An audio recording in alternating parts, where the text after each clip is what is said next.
What I'm about to show you is direct evidence that Dwight D. Eisenhower not only made a deal with CERN, or these alien grays came in right around the same time they learned how to collide.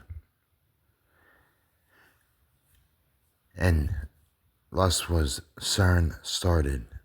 And it happened to be the time that UFOs came into our dimension.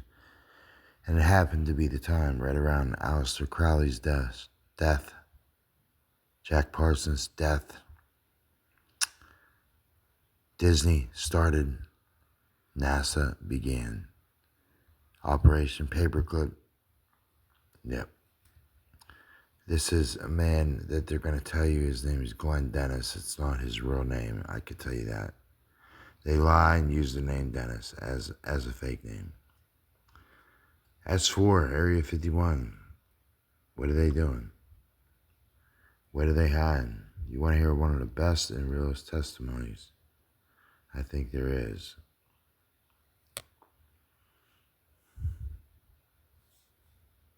Note, I really didn't go into a lot of detail or anything.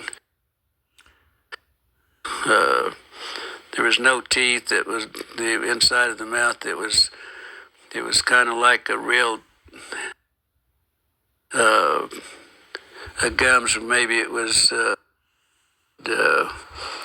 Then he said, "Just wait a minute," and then he said, "There's a crash out at the base." He said he wanted to know about. He was inquiring about our crash. And this was when I encountered, you did not see any crash. There was not any crash. And he said, you get the hell out of here, and you didn't see anything, and you don't talk to anybody. And he made the remark there. Of course, I didn't understand that, but my father happened to be an old trapper and for a hobby and everything. And I said, my father uses guys like you for bait in these coyote traps. And then there was two MPs that. Now, as you were entering the hospital, you saw something in 3 trucks. Yeah. This man worked at a funeral home. Okay? And, like I said, took care of dead bodies and did military work, a lot of it, on military bases. Yeah, because usually where I parked, there was 3 field ambulances parked in the area where I usually park, where we back up to the ramps.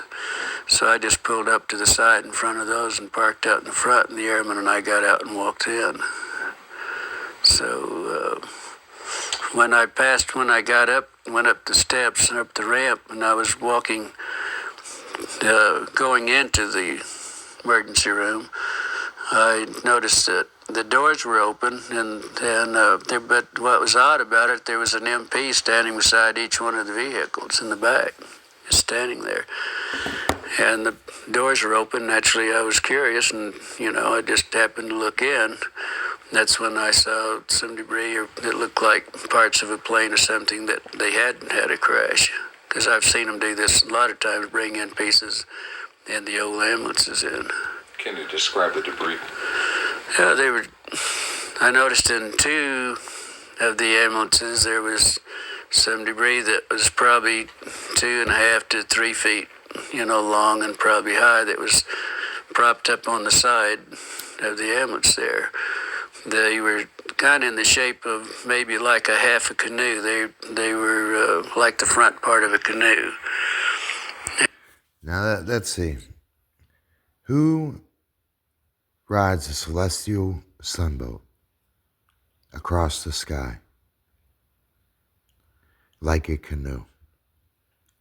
I already showed you Khufu's ship. I already showed you. Check my videos. So you don't think that? Now keep in mind, this is the military, American military. And it looked like it might be aluminum, but it looked more like the metal looked more like stainless steel that had been heated. It was blue, kind of a bluish tint to it. So what was odd about it, it looked like around the curved part in the front of the canoe, there was some designs or something. It kind of reminded me of maybe some Egyptian signs or whatever. And it was probably about 3 inches and high, and probably the length of what the wreckage I saw, it looked like it was the length.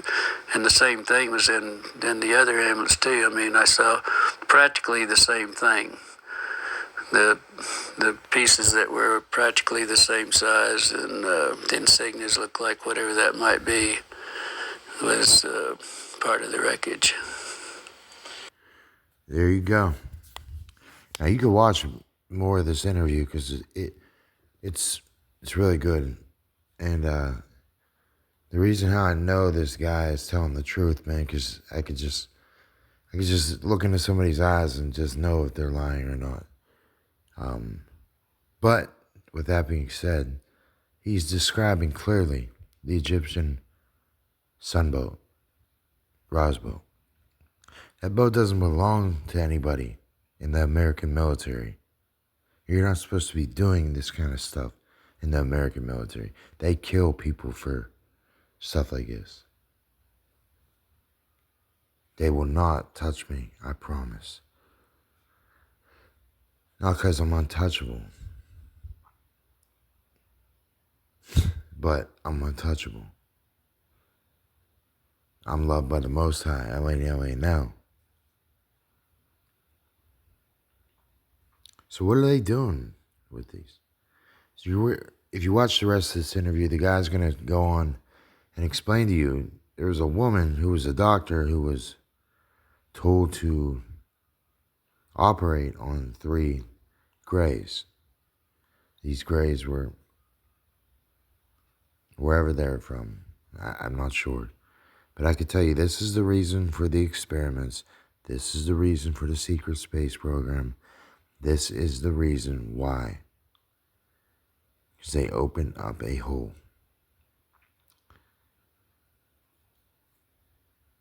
Let these beings in. Guess what? They got stuck, trapped here.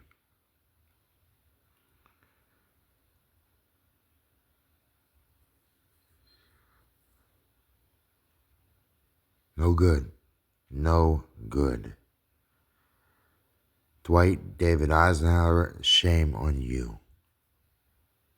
Shame on you. Anybody that capitulated with any of this nonsense, shame on you.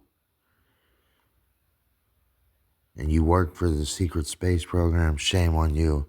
You like the military, industrial complex, the Navy, all that bullshit, Space Force, whatever you want to call it, dude, shame on you.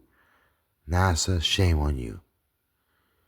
And they got the nerve to put John Kennedy's name on their space station. Shame on them, too. Werner von Braun, shame on him. He was a war criminal over here. Started NASA and Disney. Shame on him. Shame on Walt Disney. I might as well say shame on a lot more, but, you know, I'm pressed for time. I really don't have time to make this video. I'm just showing you it. Maybe I'll drop it off at George Knapp's desk and explain this all to him, right? Maybe that's what I'll do. I deal with enough stress every day than to be wanting to even deal with this nonsense. Because all I see is nonsense here. That's all there is here. Nonsense. I'm weighed down every day by nonsense. People that speak nonsense. All they hear is nonsense. Maybe George Knapp will find this nonsense